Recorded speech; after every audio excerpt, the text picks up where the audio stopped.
வணக்கங்க. இது அங்காளம்மன் சத்யா வீடியோ. அனைவருக்கும் காலை வணக்கங்க. டூர் போயிருந்ததுனால நேற்று வீடியோக்கள் போட முடியலங்க. நேற்று திருநள்ளாறு போயிருந்தோம்.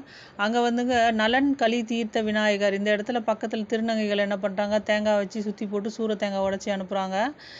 ரொம்ப நல்லா இருந்ததுங்க. திருநள்ளாறில் ரொம்ப விசேஷமான ஒரு விஷயம் என்னென்னாங்க, எனக்கு நிஜமாக இப்போவும் நினச்சா கூட கண்ணே கலங்குதுங்க எனக்கு. ஏன்னா நாங்கள்லாம் கொஞ்சம் உடல்நிலை சரியில்லாதவங்க தான்.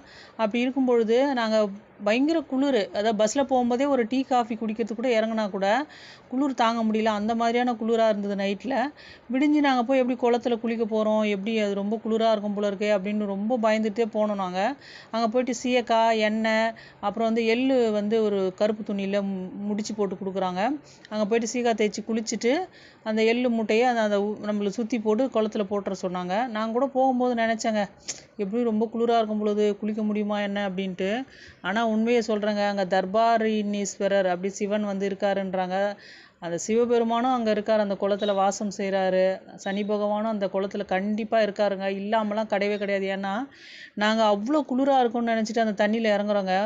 அந்த குளத்து தண்ணியே ஏதோ சுடு தண்ணியை போட்டு விட்டா மாதிரி அப்படி ஒரு என்ன சொல்லுவாங்களே, கதை கதை கதைன்னு இருக்குன்னு பார்த்தீங்களா, அப்படி இருந்ததுங்க. அந்த குளத்து தண்ணியை விட்டு எழுந்து வர எங்களுக்கு மனசு இல்லை, சரிங்களா. அப்படி ஒரு என்ன சொல்கிறதுன்னே தெரிலங்க எனக்கு. வெளியே வந்தால் அப்படி குளிருது, தண்ணி கதை கதைன்னு இருக்குது. ரொம்பவும் ஆச்சரியமாக இருந்ததுங்க எங்களுக்கு அந்த விஷயம். உண்மையிலே சொல்கிறேன், நம்ம உடல்நிலை சரியில்லாதவங்க, குழந்தைங்க, பெரியவங்க அந்த குளத்துல இறங்கி தாராளமாக குளிக்கலாம். சில பேர் ரொம்ப அசுத்தமாக இருக்கும்னுவாங்க, அதெல்லாம் ஒன்றுமே இல்லைங்க. நம்ம தான் அசுத்தம் பண்ணி வைக்கிறோம். நாங்கள்